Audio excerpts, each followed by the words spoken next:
Welcome to the Postgame. All right, Al. What's your thoughts, man? Hey.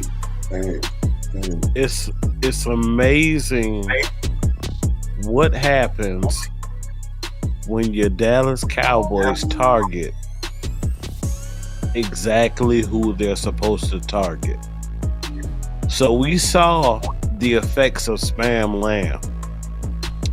And today we are seeing the effects of let cooks cook. And so then, what you taking away just as your first thoughts, Coach Marv? Your first thoughts from the dub. Man, I think we had an outstanding game. We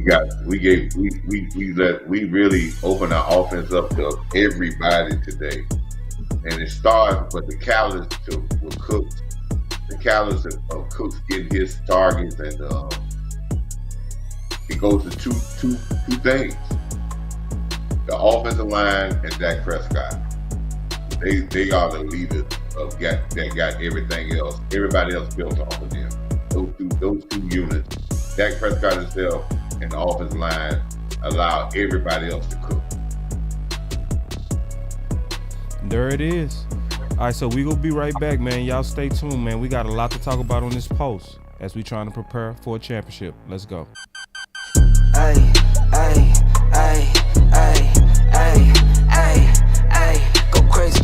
Ay, ay, ay, ay, ay, ay, yeah, go crazy. Got picked twice a day, my type of 2 a day. Woke up with no plans, what I'ma do today. These are not the same, I got new shoes today. My baby missed me, wishing it was 2 of me. And I'm like, if I'm not doing it's the real deal. I've been up and down Pharaoh. Friend, bro, you did a real kill. Off the liquor and some pill pills. I've been at it since a church. Work. Tell a baby nigga twerk.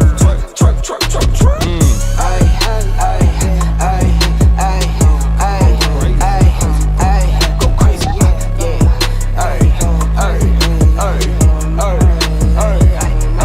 Go crazy. Bro, pass me the rock.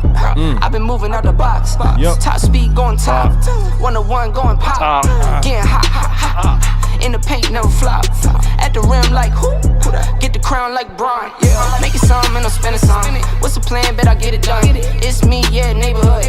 It's me, yeah, give me some. Wifey icy, yeah, freeze up. New friends, I don't need them. Checks coming by the spins. Kids eating off the reruns. If I'm not doing it's the real deal. I've been up and down Pharaoh. Friend, bro, you did a real kill. Off the liquor and some pill pills. I've been at it since a church. Work. Tell a baby, make it twerk.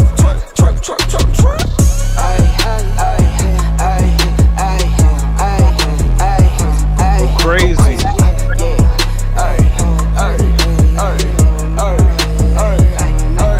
crazy.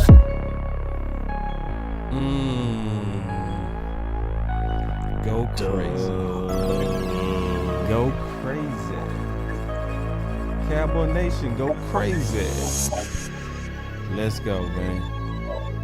Finna get into this sauce, man. It's sauce time. Alright, Coach done took off his glasses and everything. You know it's real. Boy, you know it's real with Coach ain't got them glasses on. Well,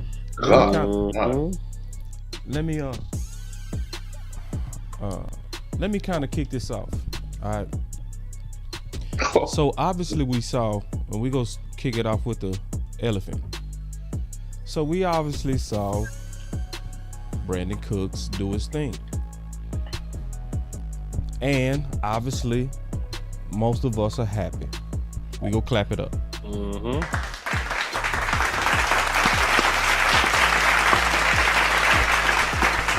See, but I'm gonna tell everybody before we get heavy into this post game. We gotta be diligent as a fan base, because what this really mean is our voice matter. Now, if you've been following BossCowboySports, y'all know I already played this before the game, so I need y'all to listen to this. We go put 2 and 2 together, right? And we go break this out. Now, this is before the game, okay? So just listen. This is courtesy of 105.3 The Fan. Here we go. Plenty of opportunities to iron things out like that, get Brandon Cooks more involved, and kind of get yourself Hold on, let me rewind it, because this came out Thursday. Listen. One nice thing about this opponent is this shouldn't be a close game on Sunday. And so no, I'm sorry. It came out Wednesday. So he said on Wednesday, this shouldn't be a close game. Was he right? Yes. So first of all, he was dead right that this shouldn't be a close game. Let's go. it should give you plenty of opportunities to iron things out like that, get Brandon Cooks more involved, and kind of get yourself a roll and close the gap on some of those issues offensively. John Machota with us in the G-Bag Nation. You bring up Brandon Cooks. That's where I wanted to go next, because we're out there at Oxnard. Brandon Cooks looked great. You see Dak Prescott throwing to him deep. It looks like they've got a good rapport, a good connection. McCarthy's asked about it. He gets a little bit defensive, it seemed. What's your take on the way Brandon Cooks has been used and his role within the offense? And I want to say something real quick. See, a lot of people go try to make you feel like you crazy. They go say, they just needed to work around to getting him involved, boss. Boss, come on now. There's no conspiracy. They just needed to get around to it. He just never really kind of got worked into it. Well, just keep listening. Well, since you bring up training camp, I'll just say this. If I walked up to you at the end of watching one of those camp practices and I told you we'd get through the halfway through the season and Brandon Cooks wouldn't have a catch more than 25 yards, I don't think you would have believed me at all. That's the one I keep going back to and looking at. It's like... And he's saying, we saying that from what we saw. See, it's one thing to like Brandon Cooks as an acquisition, but then when you actually see him going against Gilly,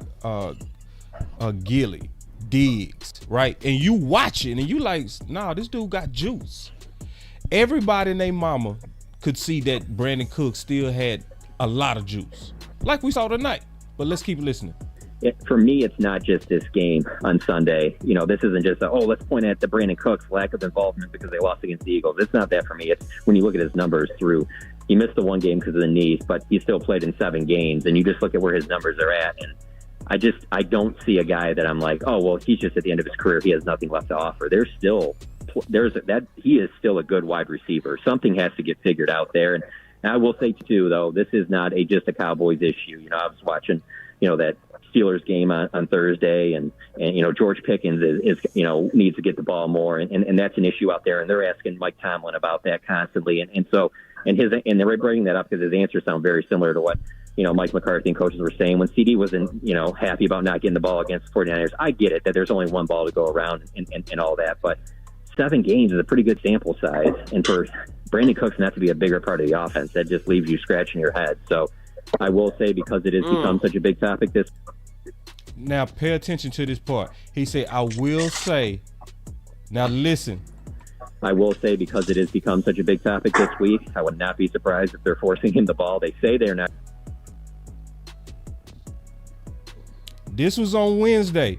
Let me rewind it in case you didn't hear it. Games is a pretty good sample size, and for Brandon Cooks not to be a bigger part of the offense, that just leaves you scratching your head. So I will say, because it has become such a big topic this week, I would not be surprised if they're forcing him the ball. They say they're not going to do that, but I would not be surprised if he gets 6-7 targets on Sunday. But how many targets did he get?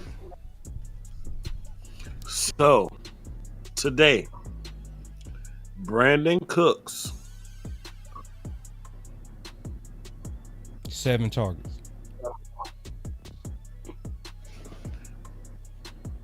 So a couple weeks ago, we were talking about not number 3, but we were talking about number 1-3 getting 10 targets, and why we felt that was an issue. Today, your Dallas Cowboys management and coaching replaced the targets for number 1-3 and added them to the targets to number 3. Brandon Cooks got 10 today, boss. He got 10? He got 10 targets? 10 targets. All right. But the beautiful part about his 10 targets, they weren't the targets that led the team. Yeah. No. We're going to talk about that. because I'm trying to get to a bigger point. I got you. Give me 1 second. The real is the why. Listen to the why. I will say, because it has become such a big topic. So why did he predict he was gonna get his targets? Scratching your head. So because your voice because it has become matters. such a big topic this week, I would not be surprised. Because it became a big topic. So if it wouldn't have been a big topic, would he have got his targets? What caused him to get his targets? But why did it? But boss, why? That's what we want to know. That's what the nation wants to know. Why did Brandon Cook get his targets this week? Because it was a topic. It was a major topic. And basically, when you make an uproar about the Cowboys doing stuff that's goofy, they hear it. That's the whole point. Now, it's a lot of people that'll say, boss, come on now. Your voice don't matter. You don't matter. If you think Jerry Jones cares about what you think, you're crazy. You're crazy, boss. Nah, they greatly You conspiracy care. theorist. Yeah, you gotta raise hell, bro. If you ain't learned that about your front office, you don't know. Like, why did Tank get paid first when it was time for him to get a contract? Because he raised hell. Because he was bitching. Why did Zeke get his money? Because he went to. When you raise hell, when you the nice guy, they say have a seat. But when you make, when did CD Lamb, which is where you was going? That's where you was going. When did CD Lamb take off? When he made some noise, when he was pouting, when he was angry, right? And then we got behind him and we was like, exactly, spam CD Lamb. Shout out to Landlord. CD. So the OC in the building. OC, what's your thoughts on that, big dog? Hey man, well, first thought is that this game is over, man. 49-17 is the final, and we got a lot to talk about in the post game, man. So you guys stay locked in and stay tuned. We'll be right back in a flash. Obviously, when we talk, they listen. Follow Boss Cowboy Sports across all publications. Brandon Cook goes ham with 9 receptions, 173 yards today. And the best is yet to come if you target your number 1 and number 2 receivers. That's my thoughts for now. The rest on the post game. Yeah, so what's your thoughts on the post game? We in the post game, see, bro. We in the post. This the post. Oh, y'all already started the post game? This it. Yeah. Oh, I am confused. Okay, I'm sorry because the game was not over, so I thought we were cutting the stream. Yeah, they turned it off. My fault, guys. Okay, my We in the fault, guys. post. So look, man, okay, cool. At the end of the day, man, I think that, it stands true that they truly do listen to the media and, some of your more influential content creators, which I would say we're definitely one of them. Brandon Cooks is just electric, man. He's hard. He's a hard cover. He can take big plays. You put the ball up in the air, man, he's going to get it. He wins on routes. He's phenomenal. And he's the guy and the reason that you brought in to be your number 2 wide receiver. And at the end of the day, when you treat him like a number 2 receiver, it's going to be fantastic things. It's going to be the reason why Dak Prescott throws for 310 yards versus 404 yards, which Dak Prescott threw for 400 yards today, completely annihilating this porous JV level Giants defense. And so, man, it was a fun watch, but it was almost an abysmal watch when you got to a certain point in the game. And Cowboys roll the way they should. You was finna say something, Coach. Oh, yeah. I mean, yeah, man. Cook showed his thing, man. Listen, man, check Cook's resume. That have 1,000 yards with 3 different teams. Have 1,000 yards in, I think, the last 5 different seasons. That played with some not so great quarterbacks. So he's a constant professional. And when he has his opportunities, he would do well. But he had some very easy catches today. And what I'm saying is, that your quarterback put the ball where he didn't have to do a lot to open his hands and the ball was dropping in there. So he made the game, your quarterback made the game so much easier for your receivers today. and that was, as I said in the opening, your quarterback and your offensive line made sure that everybody else can do their thing, and they did their thing, and that is a great thing to see Cooks have a big game like that, because that's what he does. He's been doing that in his whole career. Yeah, my thing is this. I'm certain that a lot of people don't sense the danger that I do. It's a lot of people go come in and go, oh, what are we talking about? We just won the game, boss. Come on. What's the problem? It's a danger still with your team. And we got to be very, very, very diligent and know our team. So the why is the scariest part to me of why we didn't see, in my opinion, Brandon Cooks. So let me play this and we go talk about it. John Machota here with you on 105.3 The Fan. John, as we look elsewhere with this receiving core, is Michael Gallup looking at the final 9 to 10 games of his Cowboys career possibly?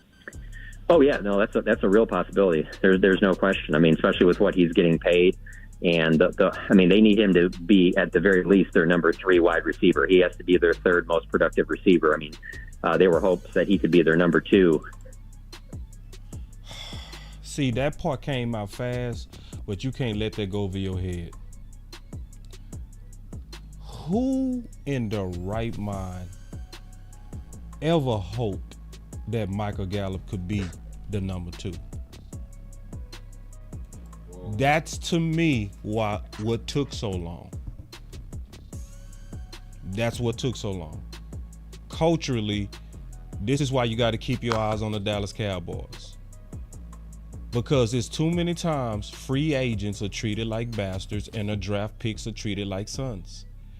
And what'll happen is Will McClay builds a team that's so deep that even if you functioning at 85%, you have the ability to go up to about 120 if the right people are really inserted into the right places. So, no, Michael Gallup should have never been thought of as potentially getting to the number 2. It should have been over the moment Brandon Cooks walked in the building. And see, let me tell you something else about your team that's scary. They watched Brandon cook in training camp and still tried to scheme Michael Gallup over him in hopes that the draft pick and the highest paid guy was go get it. The highest paid guy is right now Michael Gallup. It wasn't about who had the better resume and the most skins on the wall. It was about our guy, the guy we drafted. So it's a lot of people, they go come out of this blowout and they go be like, yay, we won. Let me just put my head in the sand. I ain't got to worry about nothing. Everything's finna be fine. The Dallas Cowboys, let me tell you what happened to Amari Cooper. See, it was a time Amari Cooper had a 200-yard game. You know what happened after that? Huh? They went right back to not targeting him. So I'm gonna tell you something, Cowboy Nation. Be happy, but don't be satisfied, and you better stay aware. Everybody better be looking at everything. Snap counts, targets, all of that. Because isn't it funny that the very first target today on the script was to who? Brandon. What's your thoughts, OC? Man, look, at the end of the day, I think that, the Cowboys do what the Cowboys do. And you do bring up a point, although I think that it works so well that it will be nearly impossible for them to go back to the shut-up game philosophy, which is kind of what you're implying here, that this was a shut-up game. We go give this boy a lot of targets, we go let him get involved, and y'all shut up. We actually threw the ball a lot to our number 2 receiver. It worked too well for you to go back to what you've done before. And you have to see how this plays out versus other teams, especially as you get down the backstretch of a weaker schedule these next 3 games now. And you got to wrap it up. Hit me. Come on. Hit me. With the breeze. I had to cut you off, bro. I had to cut you off mid-sentence. I had to cut you off. Yeah, oh no, it won't be the first time. It won't be the first time. So I gotta fight you on this. We gotta fight, bro. Our fights are real too. No. Let me finish. Hold on. Let's get ready to rumble. Patience, young warrior. Patience. So look, man. At the end of the day, this is a potential opt-out. After looking and reviewing Michael Gallup's contract, 2024 is a potential opt-out. Okay, for him. All right. So what that means is that it benefits you. Okay, it benefits you greatly to have a guaranteed performance of a real number 2 receiver in that of Cooks, because more than likely, if you got a brain and you just making a business decision, you're going to opt out with Michael Gallup in 2024. He's not going to get the last few years of that contract, because if you cut him before the 5th league day, okay, if you cut him before that, you save all the money. Now, if you wait till after the 5th league day, he's going to get a guaranteed $4 million. And so that's why I'm saying what I'm saying upon further review, Boss Cowboy. But what say you? Yeah, I would say you falling for the trap you always do.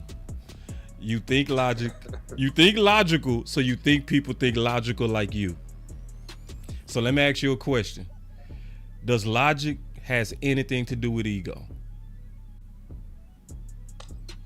It could. Not necessarily, but it could. It's possible. I'll say this, because let me clarify then. What we've witnessed so many times with our front office is ego. And so you said they can't go back. It's too obvious. It was obvious after Amari, and they still signed Gallup over Amari, didn't it? It did. So it's not because they was moving in ego. They want to be right about building through the draft. They don't want to build through the free agents. They don't even want to win with those guys. They rather win with those draft guys. So even though it's common sense, it was common sense after training camp. All of us was saying, you was saying, I was saying, everybody that you was out there training camp. What did you say when you saw Brandon Cooks? Did you say, ooh, look at that Michael Gallup? No, you said, man, that Brandon Cooks. But who only was averaging 4 targets up until today? Brandon Cooks. It was already common sense. You know what I mean? So it's one of those situations to where we got to stay hungry, bro. We got to, and it can go backwards because it did before. This is why I hit this button on you. I hit that versus because I saw this history, bro. I saw this history. I saw Amari Cooper talk about wanting more targets. You remember that? Yeah, I get remember it. what we did right after that? Mm-hmm. We gave it to him. And then what did we do after we gave him them targets? Took him back. I get it, Boss Cowboy, and I'm going to say this. This is the only thing is that I feel like that we're in a situation where the window for us to win a championship is shortening up with the roster that we have, especially with some of the aging issues that we have on the offensive line. So it's going to boil down to this. Some of this is going to be Mike McCarthy having courage and sticking with what's going to work, because you can run Michael Gallup out there all game long versus these good teams. This boy does not get open and get separation. You can clearly see that Cooks gets separation and he wins on routes. And if you are not courageous enough to stick up for what works, then shame on you if we lose these big games. That's what I'm going to say. So some of this is going to come down, I understand front office, but it's just the coaching staff. They have to stick together and just be committed to doing the things that actually work. And this has been proven that it works. Even in a smaller sample size, when this guy did not get 10 targets, he was very effective when you targeted the guy 3 or 4 times. Yeah. Right? So you have to stick with what works if you're a coach on this team, or the head coach, I should say. So let me kind of pivot out of this, and then we go talk about something I was happy to see, though. I was happy to see because when I going into this game, I said this is a game to where guys that we've been clamoring for, we should see. We saw Evans today. Evans also played good. We saw Thomas today. Thomas played good. And we called for that on this channel. All of us wanted to see more of him. We also saw more of Rico Dowdle, which we was calling for. I think the Dallas Cowboys, we saw less of Schoon, which was like, just give it a real, like we saw less of Schoon. I was calling for that too. I wanted to see more tight end 1 targets in the red zone and not tight end 2 targets. They did that today. Can we talk about and we gonna go around the circle on this, the fans seem like they got their wish list on this game. I felt like we got 80% of what we want to see. I want to see Trey Lance, even though I already knew based on how they set up the roster that it wasn't gonna happen. I still felt like they should have made him quarterback too. But what's your thoughts on us getting our gifts, OC? Man, I think that, we are influential. And I think that, to your point, a lot of times, Boss Cowboy, our voice does matter. And that they listen to us, they listen to this channel. They listen to, several content creators that have really good football eyes and that understand the game. I think we just happen to be one of them. Not bragging on ourselves too much, but just saying what I just think the truth is about the matter.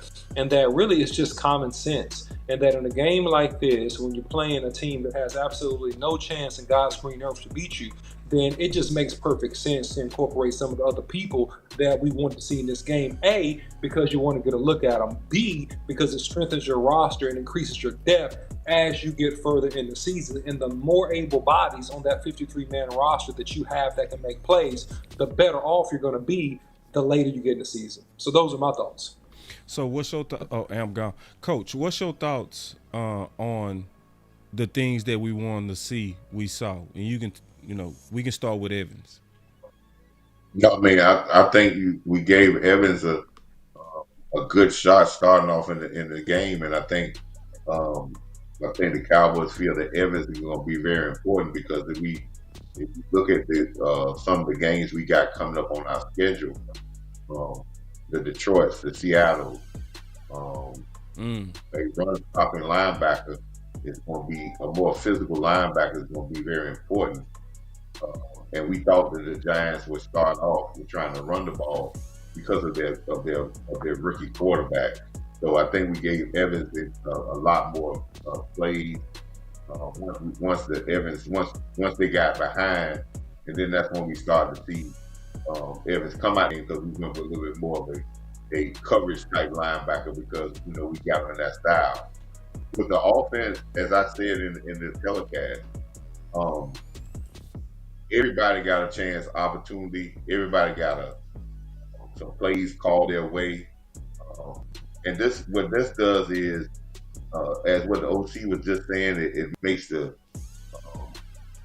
depth of our team better, which I was always thought we had great depth anyway. Mm-hmm. But it makes us make the Cowboys harder to prepare for, because now you just can't say they just do one thing, one direction, one play, one player, and everybody else is just non-existent. Even the other guys, even the Cooks and Lamb had great days. But when the other guys got their opportunity to make a catch, like the rookie wide receiver, 4 catches. When Gallup got a chance to make his catches on the plays that he does good, just running down and making athletic catches, he did his job. So everybody got an opportunity so now, when you're as a defensive coordinator, you go in and when you're looking at the Cowboys, you got to say, hey, we got to be aware of everything, and we can't just not pay attention to stuff. So that's the great thing I saw about this game, and this is what you want to do coming out of this game. You want to give the next opponent a lot to look at. It's almost like a big preseason game where we gave it as a first-string offense, and we gave people a lot to look at, a lot of different formations. I think one thing, Boss, you did, we had more 2-back formations this game that I've seen probably in the last 3 or 4 years, when we had Pollard and Rico Dowdle on the field, and that was it proved to have some effect. So we gave people a lot, and I'm glad that the stuff that we gave them, it was successful. So that makes us a harder team to prepare for. Yeah, and I want to say one thing, and I'm gonna pass it to you, OC. Mm-hmm. Don't give up on Michael Gallup yet, everybody. Because I know everybody ready to fully throw him all the way in the trash. No, don't throw him in the trash yet. I'm going to tell you why. Because now competition might be working for him. See, when politics always works against the people that you even trying to politic for. I'm going to say that again. Politics works against the people you're trying to politic for. Because why would somebody max it out and give it all they got when they know subconsciously that you go just give it to them without merit? Why would they do that? But when he saw, oh man, I'm really on this bench. How have Michael Gallup been playing since he's been on the bench? Can we ask that question? How is he been playing since he's been on the bench? Oh yeah, we starting to see the return of the old Michael Gallup. Big plays, fades, jumping over people's heads. You know, that was the Michael Gallup. But see, the entitled Michael Gallup, yeah, that wasn't gonna get it done. So I think competition could make him play better. And I know it's a lot of people that want to be like, I hate him. Nah, don't give up on him yet. We might get a restored, better Michael Gallup because now it's pure competition. What's your thoughts on that, OC? Yeah, I think my first and gut is that we'll see. We'll see. Because we don't have enough sample size to see how he responds to this. And to my greater point earlier, we need to continue to see Cooks get the ball in the measure that a number 2 wide receiver should get the ball. Right. If we see that and we see truly the number 3 role being put on Michael Gallup, then we'll see. He made an athletic touchdown play today, did a great job with that. But we need more of a sample size, boss. I need 3 more games to see how he's going to respond. And I don't even know. This is my conundrum about this. I don't know if it's the entitled Michael Gallup. I'm not sure about that. This could be the new 100% Michael Gallup. And that's what I'm saying. I'm saying that. But I'm saying this may just be I'm limited physically to this is what I can do at this point in my career.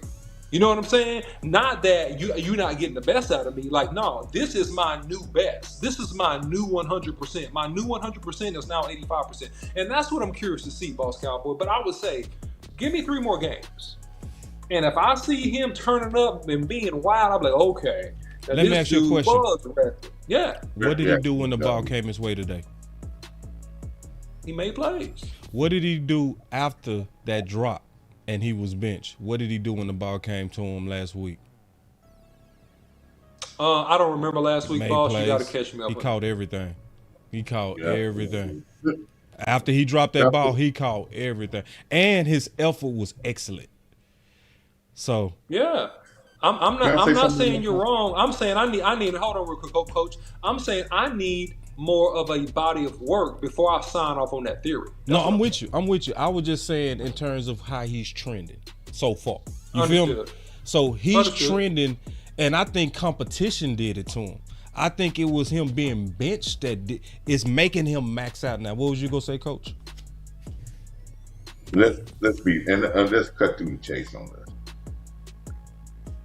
Michael Gallup, if you even looked at Michael Gallup before the injury, Michael Gallup has always been a 3rd wide receiver, and that's the best he's gonna be for the rest of his career in NFL. And he's a rotational, and when you got a 3rd wide receiver, sometimes that 3rd wide receiver is rotational because you got another good 3rd wide receiver on your team. There's going to be some times he's not going to be on the field. You go 12 personnel, he's not going to be on the field. And he's going to get a few targets, and he's going to make some athletic catches for you. And that's the best that he's going to do with the Cowboys, or that's the best he's going to do if he goes to some other team.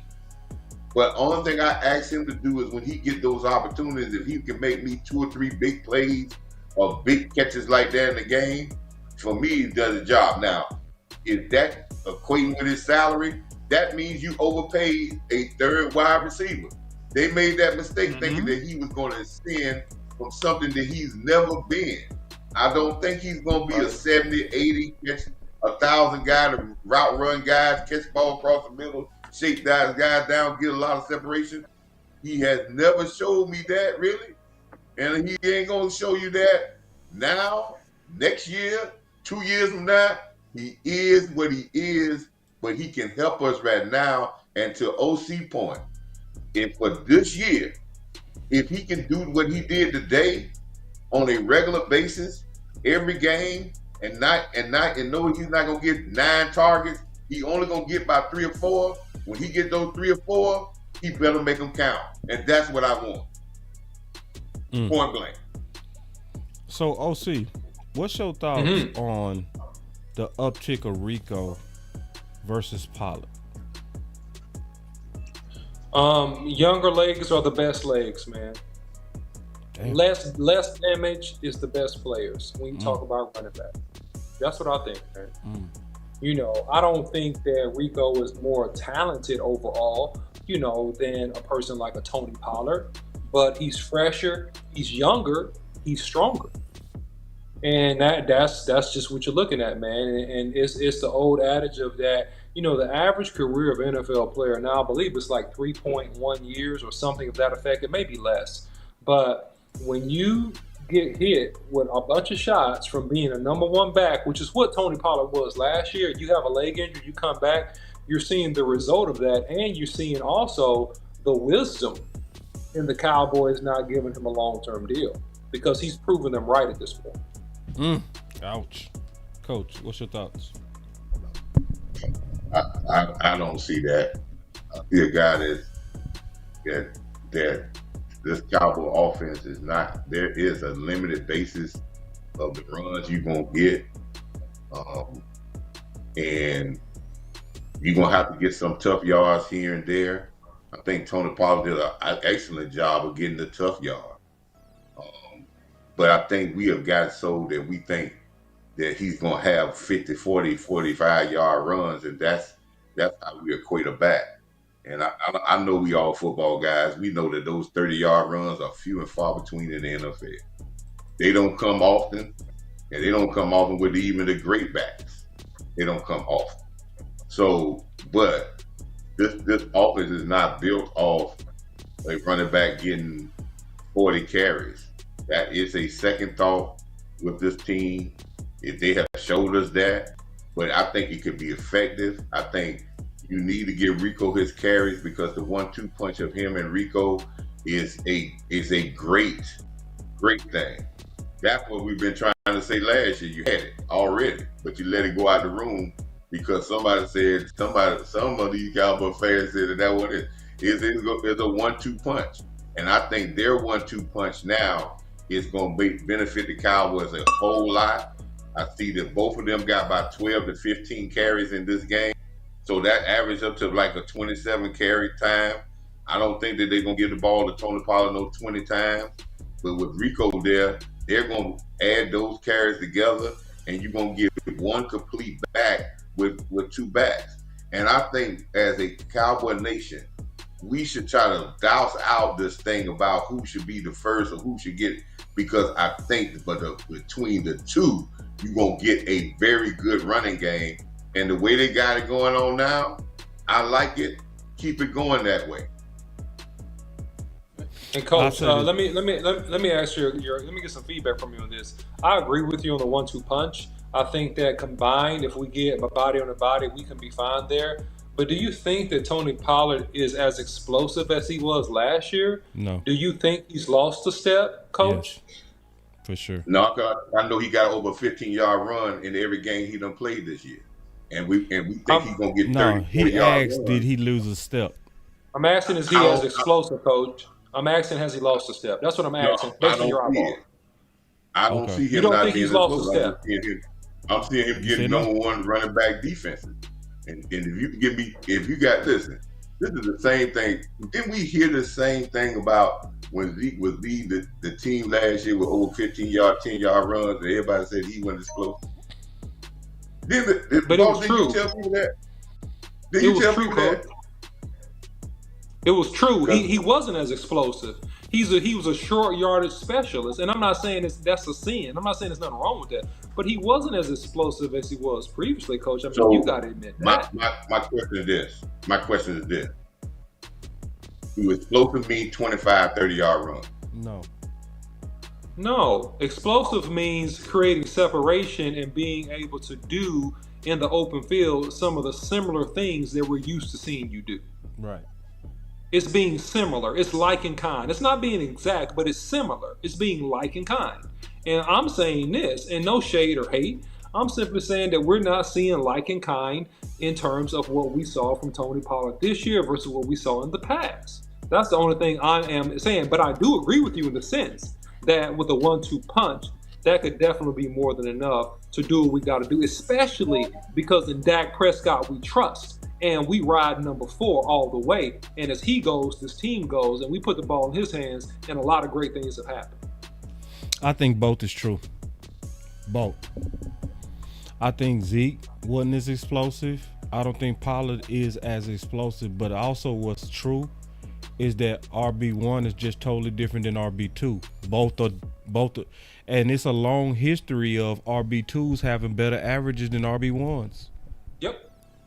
They're not taking a pounding. They fresh. Randall had a better average than Murray. Yep. Felix Jones had a better average than the Barbarian. And the defense treat them differently. Right, they treat them different. Yeah, so I think both is actually true.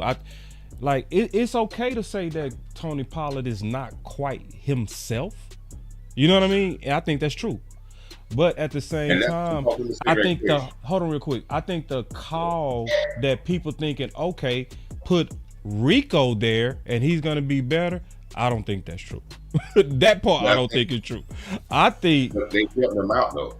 They helped Rico out. No, it helps him out to be the 2. You know what I'm saying? Because he's fresh. But I'm saying, I think what McCarthy did was, boss. I hate to say, but remember I said earlier, they put both of them in the game. So when they put both of them in the game, you gearing up for Pollard, and then when they hit you with Rico, he change get a gap. Yes, that explosiveness, he gone. Yeah. And that was a great. Then we wanted to see that last year with why they didn't put Zeke and Pollard in the game together. We wanted to see that, but this game they did that on multiple occasions, which that opens up your lanes for your back because both of them can catch and they block well. Why not play them together and then hand it off to one or have one go into motion you think is a jet sweep and hand it off to the other and they're gone. And I think Rico got a big run off Tony Pollard going in jet motion. So they did a great job of that. I think I credit Mike McCarthy in that scheme today. What I'm gonna tell Cowboy Nation, be careful, because I see Cowboy Nation falling for the same trap. Yeah. Every time you always want to get rid of RB1 for RB2, then RB2 become RB1. Now you don't want that RB1 no more. You want the new RB2. You See, boss, this is what they should do, boss. You should listen to Boss Cowboy Sports when we doing these draft breakdown shows and just draft a freaking running back. Yeah. Had you drafted a freaking running back, we wouldn't even be having this discussion because we would have fresh meat in the building and we would have a young, hungry lion that we could give carries to that could take the pressure off of Rico and Pollard and be fresh and make us unstoppable or harder to deal with in that run game. That's what you should do. First of all, Cowboys, not even Cowboy Nation, the Dallas Cowboys. Listen to us when we do the draft shows, man. We put out all this content. Listen to us, man. We're guiding you the right way. We're making the team better. And then, yeah, he said, and I think C hit it dead on the head. He said, the perfect coming by C. He said, and this is what the fans are falling for, and I agree with this. They put them against each other when really they better together. See, it never should have been. It never should have been no Zeke versus Pollard. It never should have been. The both of those guys was better together. And guess what? It shouldn't be that people trying to make it now.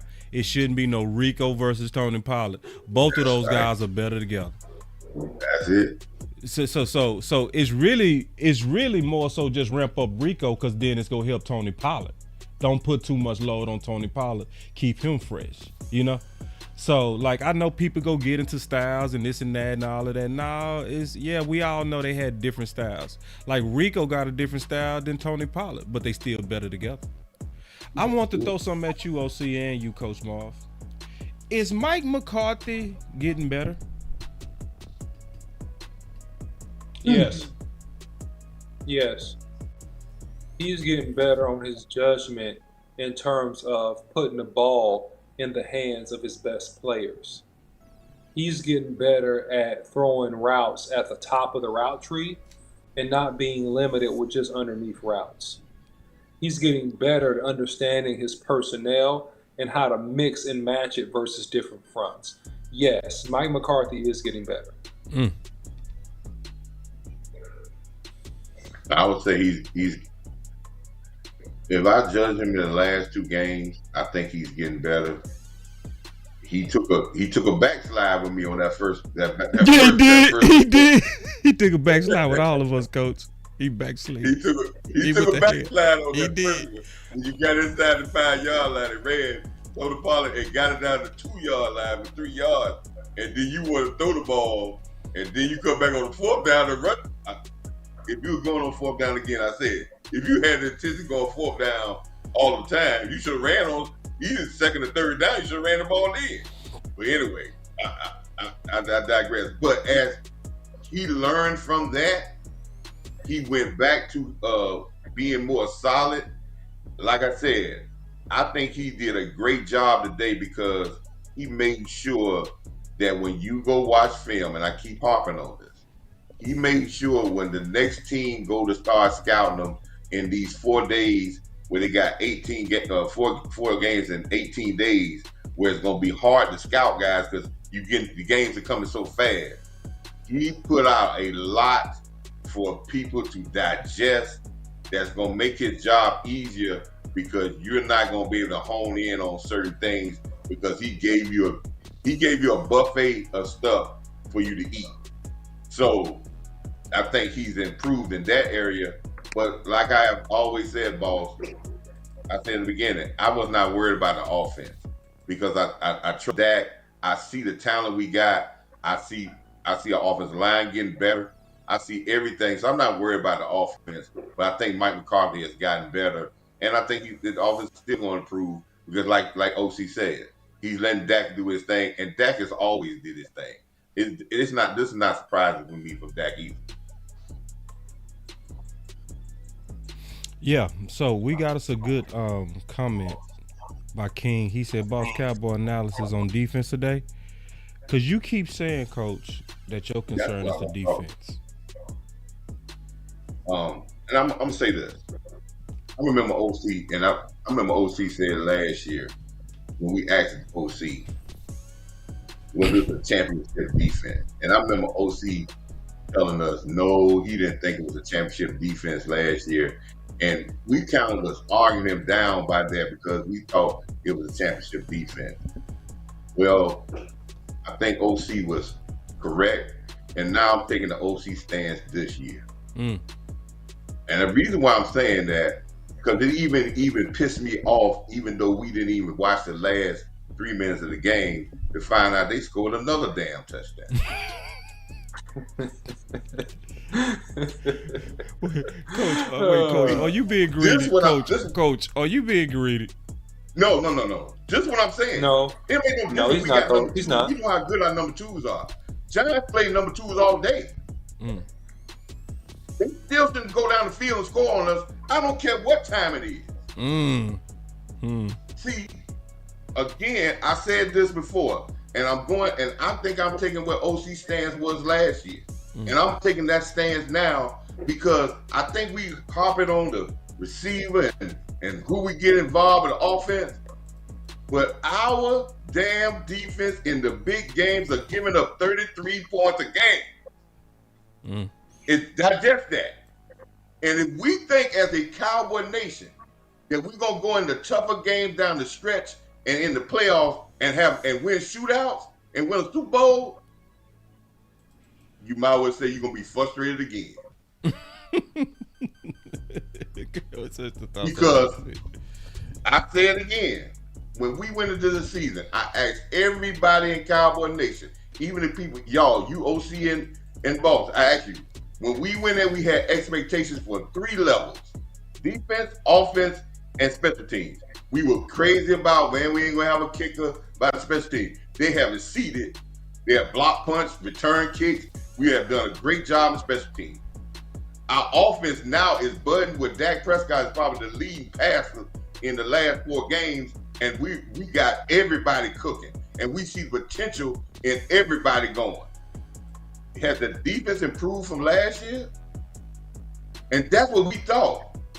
Third year under Quinn. I'm not saying it's Quinn, and I'm not going to say a specific player. I like the emphasis on this defense to take a stop to say, be who you said you are. When we were trying to give them a name early in the season about tap out and this and that, they're not playing tap out. They're not playing those type of things. If you look at the stats today, the dominating stats that they had against the Giants, yes, stats look good. But how many plays they gave over 20 yards? And to give up 17 points and we ain't turned the ball over one time? Because this offense, that's unacceptable to me. And we have to set the standard collectively because I don't want them to hide behind Dak Prescott when we go into a big game and they give up 35 points and come down the last second to get 42 points to win the game. And Dak does a great job all game, and then there's an interception, and everybody say, well, you know, Dak Prescott loses the game. And I say this, we got to find a way to unleash Michael Parsons because in this game, boss, I went through the stats. No tackles, no sacks. Over.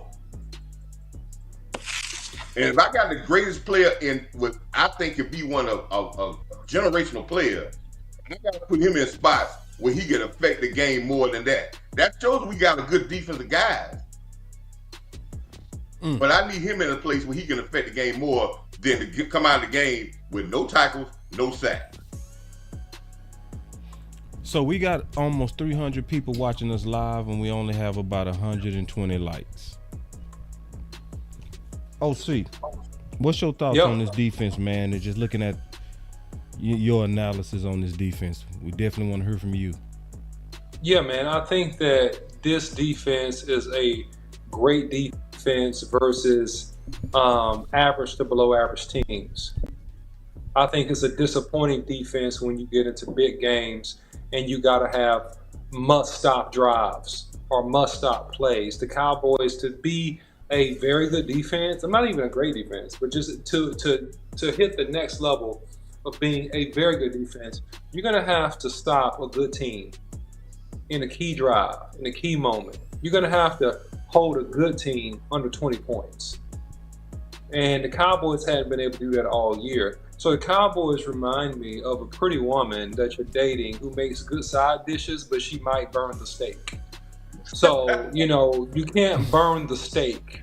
When you get down to the main course, you cannot overcook and leave a burnt spot on top of the fried chicken. You can't leave the chicken in the oven so long it dries out. And so that's the type of thing that this Cowboys defense does. I think the Cowboys are very aesthetic. They look very good. I think Dan Quinn is very smart. He's fantastic at coming up with different schemes, at disguising different fronts, at putting together different personnel. But in Boss Cowboy, I think you of all people should understand this more than anybody.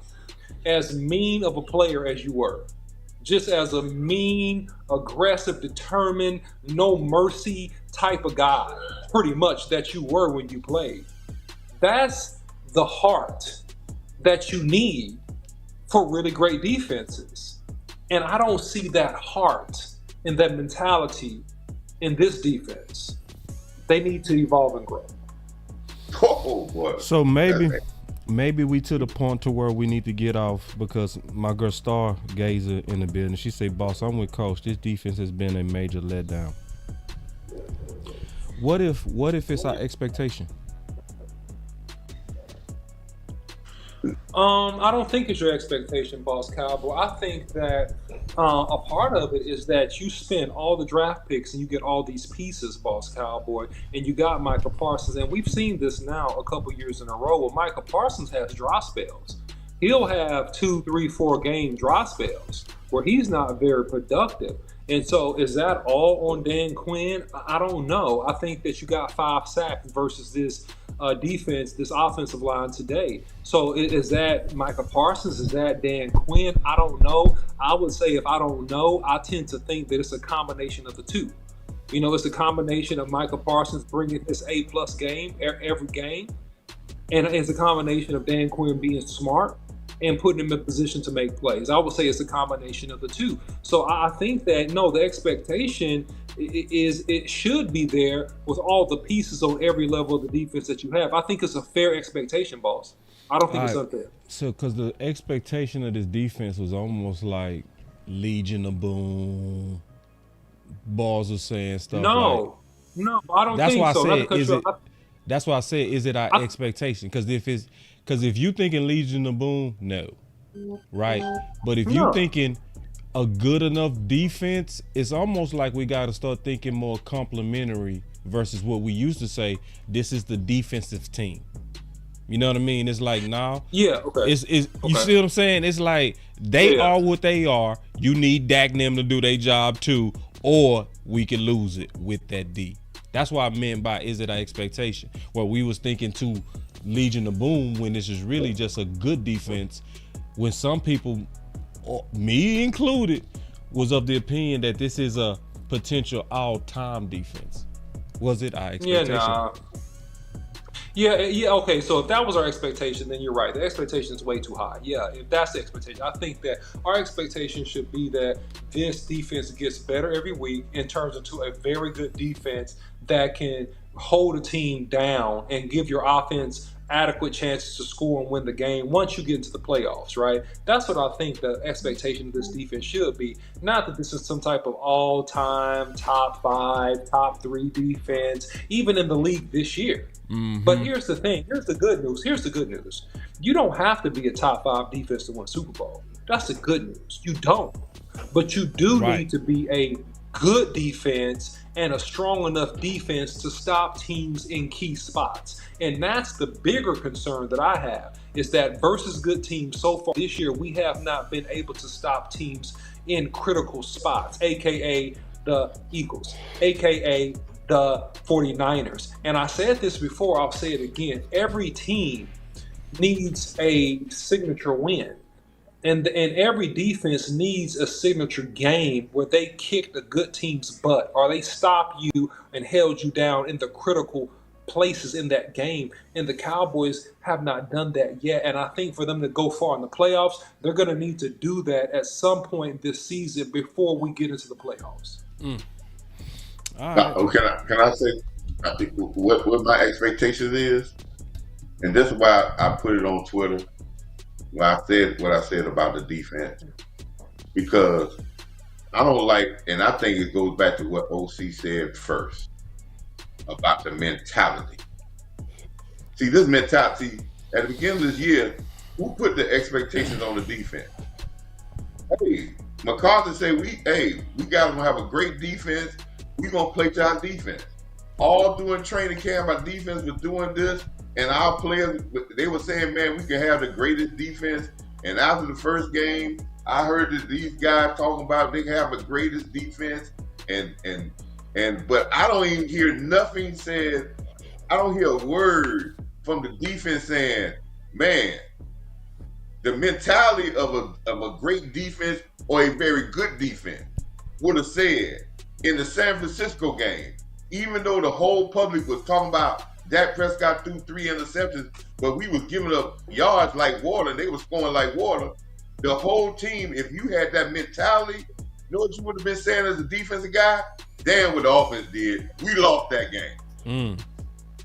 And if you with the Philadelphia game, and we're talking about an inch for this, if you was the dog like you say you was, and I gave up 28 points on 3 drives over 60 yards, I would be saying, would you think a Ray Lewis would be talking about, man, you know, the quarterback, we could have got an inch. Oh, man, they made some bad calls on us. We needed refs to make a play. You know what they were saying?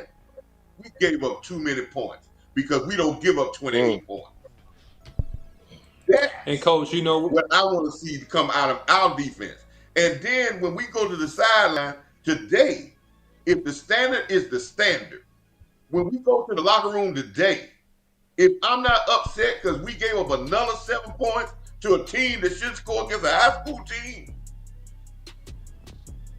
that means you ain't got the dog mentality. And this is the same what I'm saying that what got me on this tip. When I heard Michael Parsons and him and Gilly on their pet, and we talk about officials, And we gave up 28 points to an Eagle team on 60-yard drives.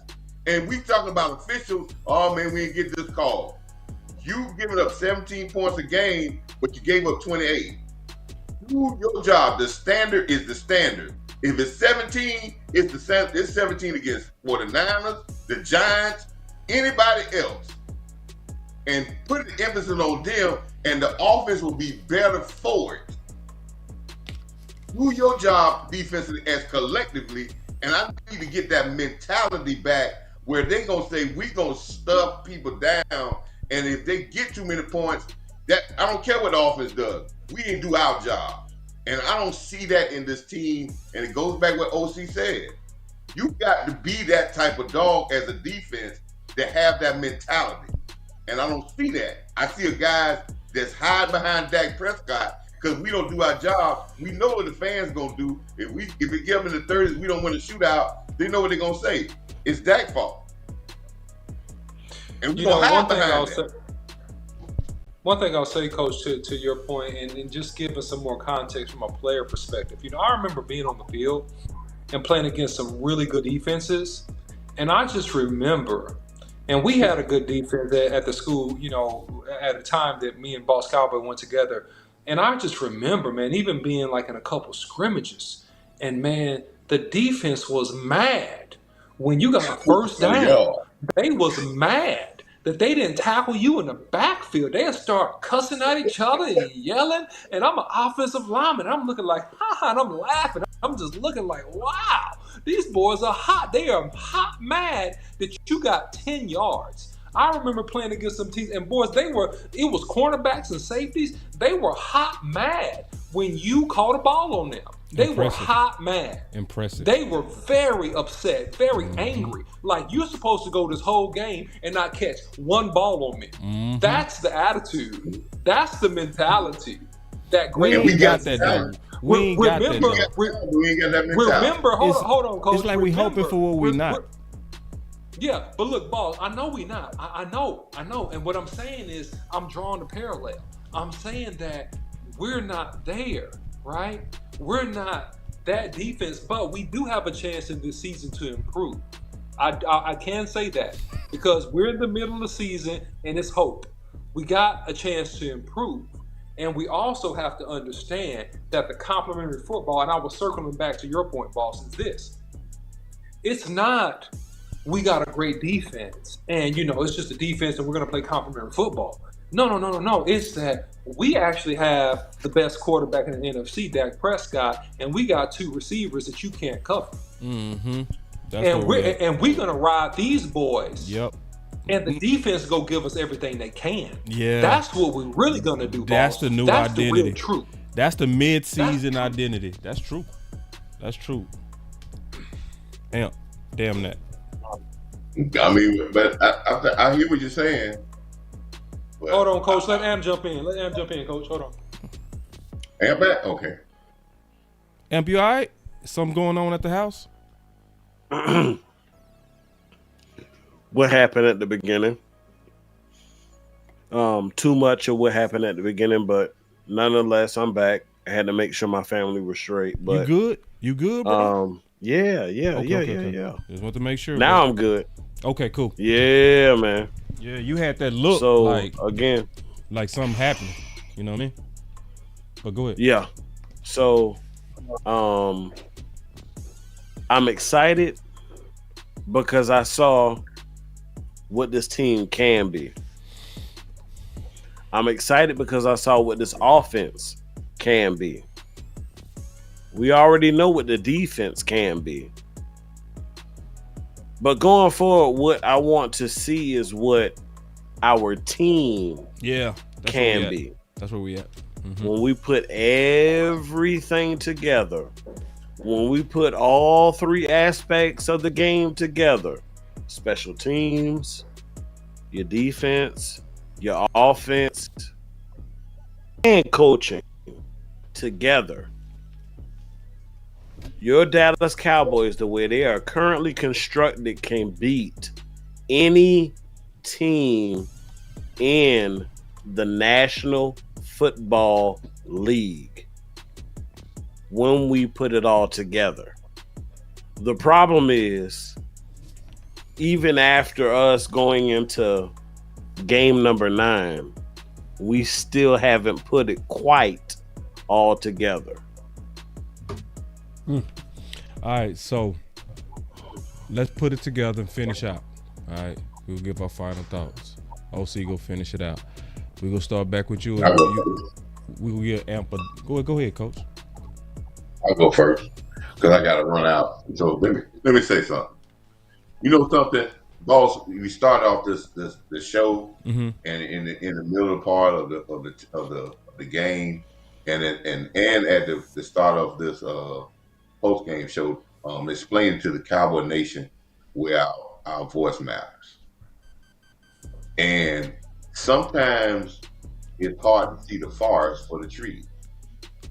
And sometimes you get fixated on certain things, and as Boss Cowboy Sports always let you know, we always dig in between things to find out what's the reason behind things. And the only reason that I have brought out that thing, what I said about the defense, and it's what I put on the Twitter about, it's not the quarterback we need to worry about. It's not the O-line, which O-line show you they ain't need to be worried about. It's not about the running backs or the third wide receiver. I said that so we can start voicing that, yes, the stats may look good, but in the bigger moments, we want this team to be who they say they are on the defensive end. And maybe that can get infiltrated in the room, and not just the coaches, but it can get to the players to say, hey, we are better than this. So I don't want nobody to hide behind, because I want 6.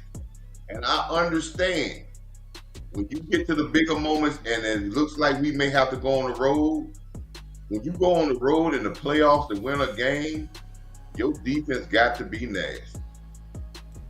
Because you can't go into hostile territory and go into hostile territory and think that you're going to be in a shootout, because you're always going to be the one that's not going to have the momentum. And I'm not saying about a specific player, but I want this to voice again in the room to say, you hadn't gotten better from last year.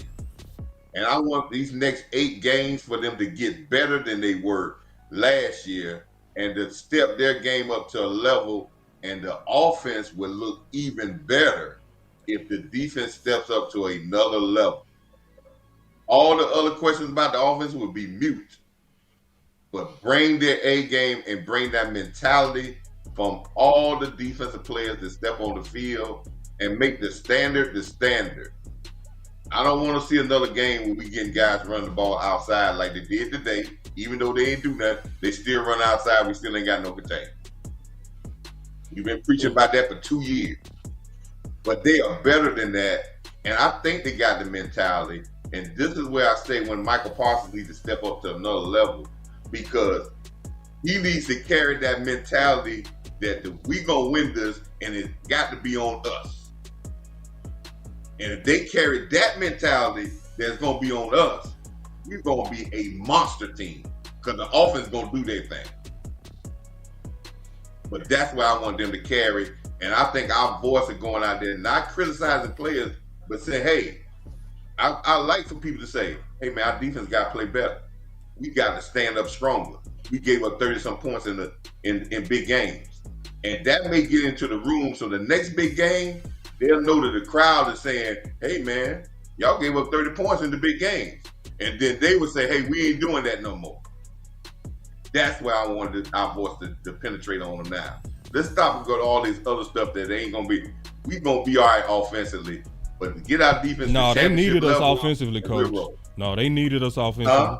They needed us offensively. Yeah, hey, but we got with one, because I knew we were going to keep Yeah, on it was better it was all that. I think we just got to be organized, like one thing at a time. Right. It was first CeeDee Lamb, Right. then it was Cook, now it's Michael Parsons. You know, it's concentrating our energies into fixable problems.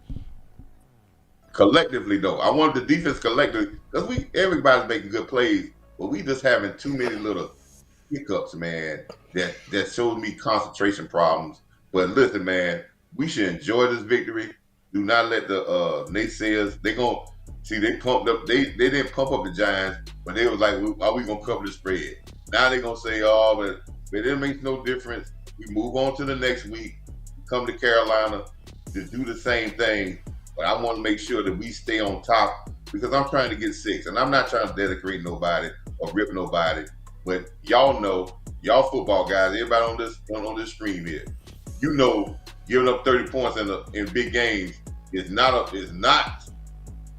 an avenue for win. Wake up! That ain't how you win. That ain't how you win on the road. Oh no, I'm good. No, you not good. I had to camera on you for about 30 seconds with your eyes closed, bro. Yeah, but listen, man. Coach was cooking. I gotta peel off right here, boss. I got somebody at my door. Man, but hey, man, salute y'all. Hey, man, OC, stay on top of them boys, man. And hey, OC, get them off Steele, because Steele made the guy quit on him rushing today. He did. All right, thanks, Coach. Thanks, Coach. Salute, man. All right. Am, go ahead. So today I kind of wanted to see exactly what I saw. I wanted to see some other guys get opportunities. I wanted to see you guys on defense like Wanya Thomas get opportunities. Yes. Dante Fowler. Yes. Rico Dowdle. Mm-hmm. You know, and everything that I kind of wanted to see, you know, coming into this game, your coaches, your team, your players knew that this is a team that we should be able to handle easily. So it was a perfect opportunity for them to test the waters, if you will. And that's exactly what we saw.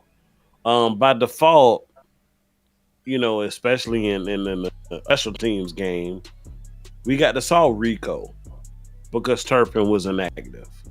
We saw Wanye, you know.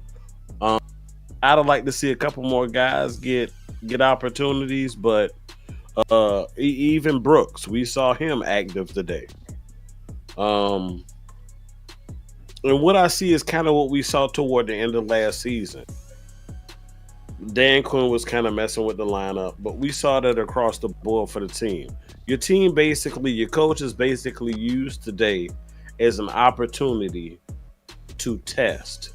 Give some guys some experience, some looks. You know, you can get some tape on some individuals, so you can coach one way or the other. And I like it because it speaks to the topic of our depth. And if we're gonna make this run like we think we're gonna make this run, sometimes it's not all about the talent. Sometimes it's about the health.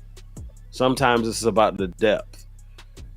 And when you get to those crunch moments, you want to know that the guys that you have on the roster who are active, who have jerseys and helmets, may be able to assist you when you really need it. So what I'm noticing is a shift from last year to this year. You know, we kind of used the last couple of games last year to hone in on some individuals. But what I'm seeing from our coaching staff is we aren't waiting to that moment.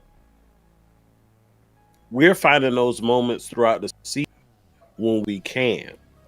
You actually saw those moments in the first couple of games this season. I felt like maybe the first 3 or 4 games this season were preseason games. You found out about some individuals. You learned about some individuals in those first 3 to 4 games. That's the same way I felt tonight. So kudos to your coaching staff. They did a superb job today. Kudos to your backups for stepping in and playing when we needed them to. I don't have a whole lot to gripe about. We put this easily, and going forward the next week with Carolina, because as you saw throughout majority of the watch party, Boss Cowboy is already on to Carolina. So again, I want next week to kind of feel like today. I want to see some individuals who we don't see a lot of get some game reps, get some film, get some teachable moments so you can kind of start to snowball this thing. So when you get to those heavy hitters, you have points and moments to where, hey, I can send so-and-so in because, granted, I know he's not a starter, but he's going to be able to make this thing work. Cowboys Nation, salute. Y'all take care. And I challenge each one of you to find a way, find a player, find a topic, find a scheme to where you feel we can improve things we need to hit, things we need to shoot for going forward to make our team better. Because as you saw today, as you saw this week, when you project your voice, when you project your ideas, when the media project their ideas, the Jones family listens in your voice. There it is. All right, so yeah, let me jump in here before the OC close it out. So my thing is this: everybody should be happy, right? We happy. Big win, another big blowout. Probably the most blowouts I've ever seen in a season, especially in the first half. But you should be upset too. You should be upset that it took you complaining to be treated right. You should be upset about it. But that should also tell you that you need to complain more. Nobody want to be a complainer, OC. Yeah. Unless it works.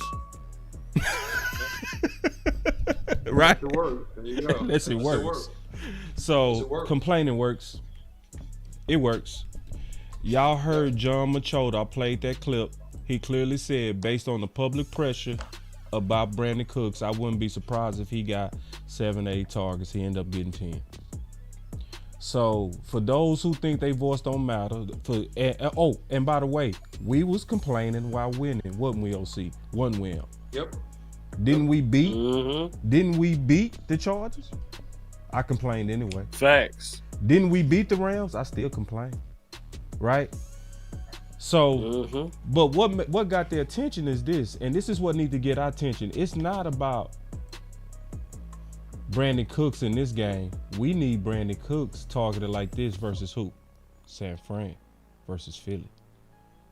So that's why we got to be diligent. And it's not even just about Brandon Cooks, because we got a bunch of Brandon Cooks on this team. Fowler is a Brandon Cooks, if y'all know what I mean. He should be getting more reps. It doesn't make sense. We should be seeing more Evans than even what we saw tonight.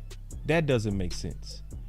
We should be seeing Noah competing against Jordan Lewis. That doesn't make sense. All of those are areas that could actually improve this team. So I would say all of us need to be very, very diligent in what? Complaining, because John Machota said it worked. Because of your complaining, and because the media was complaining, and Mike McCarthy was being defensive, Brandon Cooks did his thing today. So I say join the squeaky wheel campaign. Join the people that's willing to make some noise when they know we can be better. We not, because see, the OC, he don't complain. What he does is he points to problems that can be better. I don't complain. I points to problems that can be better. Join people that's doing that. If we all do that, we got a better chance of us winning this thing. If we get quiet, and like my boy Johnny Wood said, closed mouths don't get fed. If you want to be the one of the ones, oh, Jerry don't care. Oh, boss, if you think he care, then boss, you're a fool. Okay, well, know your place. I will not know mine. Hey guys, listen, man. So the Cowboys dominate. The Cowboys obliterate. The Cowboys annihilate these these New York Giants, man. I mean, so look, I'm looking for more of the same versus Carolina. Looking for the Cowboys to go now 1-0 to go 3-0 in these next 3 games, and then build from there. We got to continue to do more of the same. If the Cowboys can manage to do more of the same, if it's not broke, don't fix it. There's also another adage, and so I would like to employ that one right now. That we need to actually stick with what is working offensively. And defensively, I think we need to fix some things. And I think we need to just continue to try to make the intensity high. All right? So I know my stuff is going out. But look, follow Boss Cowboy Sports on YouTube, Instagram, Facebook, and Twitter. You guys can follow me, the OC100 on Twitter or now X. Also, don't forget to hit the like button. If you like the content, please subscribe and hit the share button as well. And so, look, guys, the Cowboys dominate. The Cowboys kick butt. No complaints here. I'm expecting the Cowboys to do more of the same these next several weeks. That's my time.